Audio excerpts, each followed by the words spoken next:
નમસ્કાર, ગ્લોબલ બજારમાં આપ સૌનું હાર્દિક સ્વાગત છે. આજે આપણે મળીએ છીએ રાજકોટ શહેરના ડેપ્યુટી પોલીસ કમિશનર ઝોન 1ના શ્રી પ્રવીણકુમાર મીણા સર સાથે. સર નમસ્કાર. નમસ્કાર સર, ખાસ તો આપનું પોસ્ટિંગ અહીંયા થયું છે રાજકોટમાં, તો ખાસ પહેલાં તો એ જ જણાવો કે ઝોન 1 તમારા અંડરમાં આવે છે. ઝોન 1માં કેટલા એસીપીઝ આવે છે અને કેટલા પોલીસ સ્ટેશન કઈ રીતે કાર્યરત છે?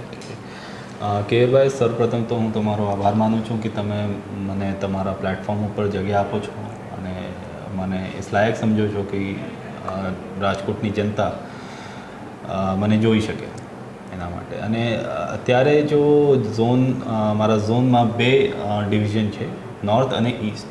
એસીપી નોર્થ જો છે ટંડેલ, એસીપી ટંડેલ, સાહિલ ટંડેલ સંભાળે છે. એમાં 4 પોલીસ સ્ટેશન આવે છે, એ ડિવિઝન, બી ડિવિઝન અને કુવાડવા. અને જો નવા પોલીસ સ્ટેશન જો આપના માનનીય સીએમ સર શ્રી વિજય રૂપાણી સરના હસ્તે જો નવા શરૂ થયેલા છે એ એરપોર્ટ પોલીસ સ્ટેશન છે. અને જો બીજા જો ડિવિઝન છે, ઈસ્ટ ડિવિઝન, જો એસીપી રાઠોડ સંભાળે છે, એમાં Bhaktinagar police station, Thorala police station અને આજીડેમ પોલીસ સ્ટેશન આવે છે. તો મૂળ રૂપે જો મારા વિસ્તાર છે એમાં સિટીનો વિસ્તાર એવં થોડા બધા જો કુવાડવા, એરપોર્ટ અને આજી ડેમનો ગ્રામીણ વિસ્તાર પણ આવે છે. જી સર. એના કારણથી જો ક્રાઇમ પ્રોફાઇલ છે થોડા જો ગ્રામીણ વિસ્તારથી લગતા ક્રાઇમ પ્રોફાઇલ અને જો શહેરી વિસ્તારના ક્રાઇમ પ્રોફાઇલ થોડા મિક્સ થઈ ગયેલા છે.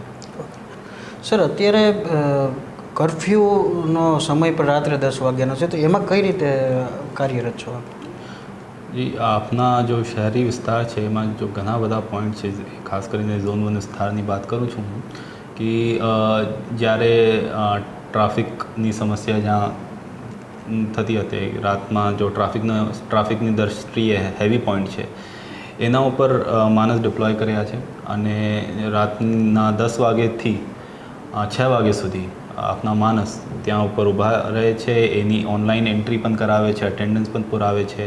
આપના જો શહેરની જો બાउंड्री છે रिंग रोड ઉપર 8 चेक पॉइंट પણ છે जिससे हम चेक करते हैं कि जो बाहर का जो ट्रैफिक है जो सिटी के अंदर आ रहा है ये कर्फ्यू के दौरान किस तरीके से आ रहा है. अगर हैवी व्हीकल है तो हम आने देते हैं, कोई प्राइवेट व्हीकल है तो उससे पूछा जाता है भाई आप क्यों आए हैं, आपको पता नहीं है कि कर्फ्यू है कि नहीं है. उसी प्रकार से हम देखते हैं कि इसका रीज़न जेन्युइन था कि नहीं था. अगर हमें आपने लागे कि आ खोटું બોલે છે, ખોટી રીતે આપને એક્સપ્લેનેશન આપે છે તો એના ઉપર કેસ કરે છે. અથવા તો સમજી પછી એના એન્ટ્રી કરાવે છે કે હા તમે ક્યાંથી આવ્યા, ક્યારે, કેટલા વાગે આવ્યા અને તમારી ગાડીના નંબર શું હતા અને તમારા જોડે કેટલા માણસ હતા.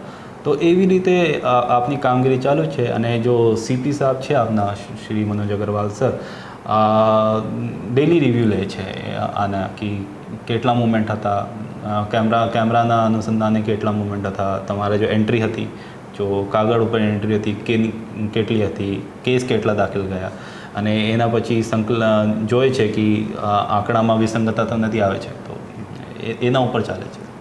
એટલે એનો મતલબ એવો થયો કે ભાઈ રાજકોટની જનતાને સાથે પોલીસનો જે વ્યવહાર છે એ જો જેન્યુઅન રીતે એ કોઈ બીજા દવાખાનાના કામથી કે કોઈ રીતે તેને જવા દેવામાં, ક્યારેક એવા સ્પેશિયલ કેસમાં જવા દેવામાં આવે. બાકી જો કોઈ લટાર મારવા કે ફરવા નીકળ્યા હોય તો એની ઉપર કડક કાર્યવાહી કરવા. બિલકુલ. અને ઘણી વખત ખોટી રજૂઆત પણ આવે છે કે તમારા માણસ મારે જોડે સારી રીતે બિહેવ નથી કરે છે.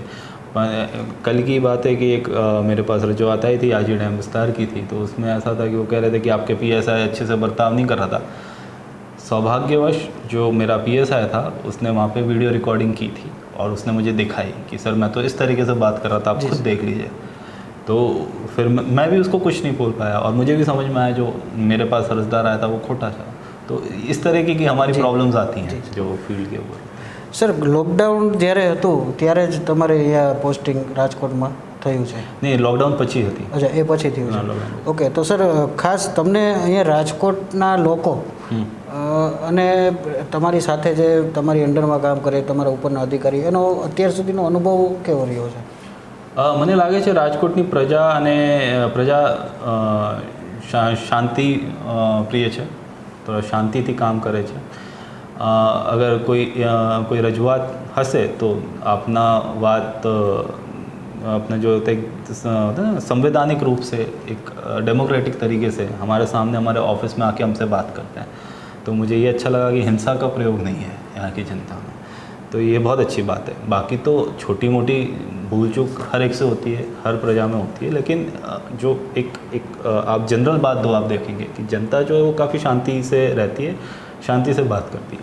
और यहाँ की जो पुलिस है, खासकर सिटी की पुलिस, वो बहुत प्रोफेशनल है। तो जो मेरा एक्सपीरियंस रहा है इनसे, मुझे सीखने को मिला है काफ़ी कुछ। एक डीसीपी हूँ, लेकिन मैं नया भी हूँ। तो मेरी सर्विस को 3 साल हुए हैं, जो प्रॉपरली अगर आप देखेंगे तो फील्ड पे मेरे 3 साल कंप्लीट होने आ रहे हैं। तो मेरे से ઘણા બધા અધિકારી છે જેના એક્સપિરિયન્સ મારેથી વધારે છે, મારીથી સારા છે, અને એનો અનુભવના કારણે મને પણ એનાથી સહયોગ મળે છે કે સાહેબ એમાં એવી રીતે થાય, એવી રીતે કરે તો સારું પડશે, અને આ સમુદાય છે એના સાથે આ રીતે હેન્ડલ કરો તો સારા પડશે। તો એવી રીતે વાત ચાલે છે। સર, બીજું એ તમને પૂછ્યું હતું કે ક્રાઇમ રેટ પણ ઘણો બધો ઓછો થયો છે, સારી જે વર્ષોથી દર વર્ષે જુઓ કે ગયા વર્ષે જુઓ તો ઓછો હતો, થોડો આના કરતાં થોડો વધારે હતો, એની પહેલાંના વર્ષે થોડો એનાથી થોડો વધારે, તો જે ઘટાડો થાય છે એનું શું કારણ? એના કારણ મૂળ રૂપે આપની જો પુલિસ છે આ ફિલ્ડ પર એની જો પ્રેઝન્સ છે વધી ગઈ છે। એના કારણ છે કોરોના। તો માર્ચ પછી જો 2-3 મહિના હતા, ફિલ્ડ ઉપર બધા માણસ ઊભા હતા અને પ્રેઝન્સ વધી ગઈ હતી। તો એમના कारण जो रातनी गड़फोड़ थी शून्य થઈ ગયેલ છે। वो जो एक पीरियड था उसमें ज़ीरो हो गई थी। जो चोरी थी वो भी बहुत कम हो गई थी इस चक्कर में। जो लोग थे उनका आपस का जो मिलना जुलना था वो कम हो गया।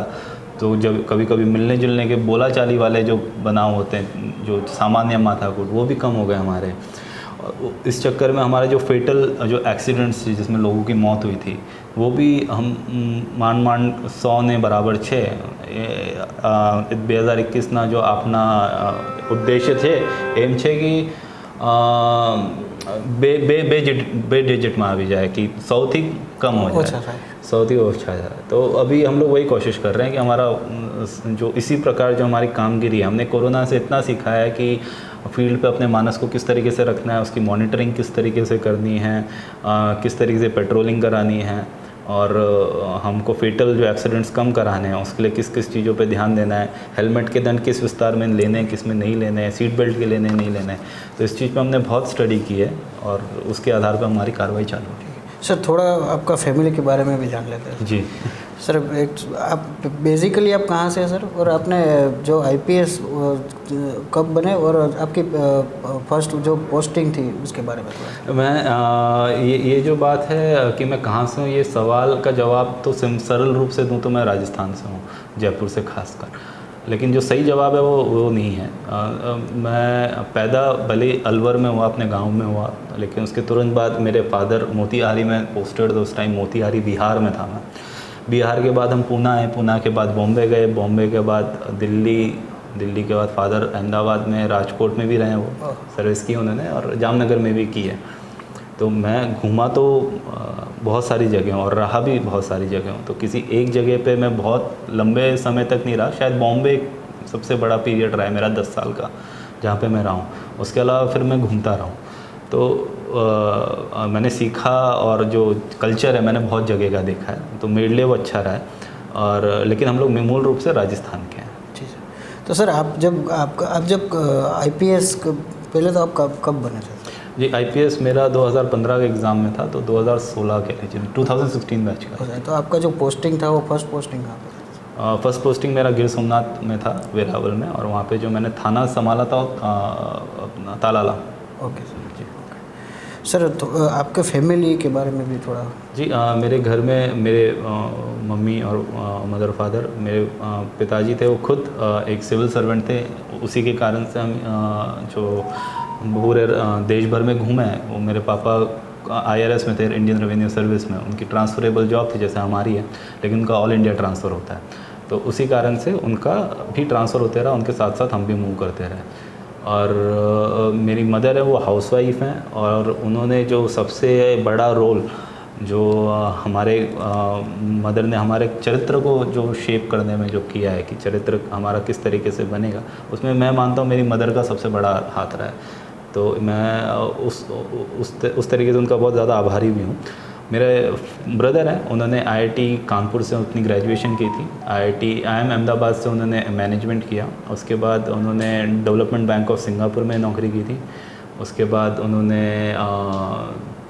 अपना कौन सी कंपनी थी, सॉरी याद नहीं आ रहा, इंडिगो में उन्होंने नौकरी की और अभी वो अपना खुद का स्टार्टअप कर रहे हैं। ओके। और अभी मेरी फैमिली में मेरी वाइफ जो है मुझसे 2 साल पहले जुड़ी थी और वो खुद डॉक्टर हैं। वो अभी MD की पढ़ाई कर रही है। तो वहाँ का राजकोट में ही है कि? नहीं, वो खुद भी राजकोट में रह चुकी है। उसकी गुजराती मुझसे ज़्यादा बेटर है। और उसने जो अपनी ग्रेजुएशन अपनी MBBS की है उसने उदयपुर से की है। MD की पढ़ाई वो राजकोट से ही कर रही है, गर्भ से। सर एक लास्ट क्वेश्चन है, IPS और IAS के लिए अभी काफ़ी यंगस्टर वो साइड में मुड़े हैं पूरे जी कि IPS बनना है, IAS बनना है, तो उसको आप क्या मैसेज देंगे सर? मैं जो IPS और IAS की जो प्रिपरेशन कर रहे हैं, मैं उनको एक ही मैसेज दूंगा कि आप यहाँ पे आ रहे हैं तो एक सबसे पहले आप जब प्रिपरेशन करेंगे आप समझिएगा कि एक नागरिक की जिम्मेदारी क्या होती है और नागरिक की परिभाषा क्या होती है और नागरिक कौन होता है वो समझिएगा। वो इसलिए समझिएगा क्योंकि आप भले ही IAS और IPS बनने की कोई गारंटी कोई दे नहीं सकता। मेरा जहाँ तक अनुभव है कि ये एकदम प्योरली मेरिट बेस्ड एग्ज़ाम है। इसमें कोई आप किसी की भलामन से या कुछ करप्शन से इसमें नहीं घुस सकते। तो प्योरली मेरिट बेस्ड है। अगर आपका नहीं होता है तो इसमें कोई बड़ी बात नहीं। अगर आपका नहीं हो तो कम से कम इस तैयारी से एक चीज़ जो आप सीख के जाएंगे वो है कि आप नागरिक का रोल क्या होता है, नागरिक की फ़र्ज क्या होती है। और जब नागरिक इस कुर्सी पे बैठता है तो वो नागरिक के लिए ही काम करता है, वो किसी और के लिए काम नहीं करता है।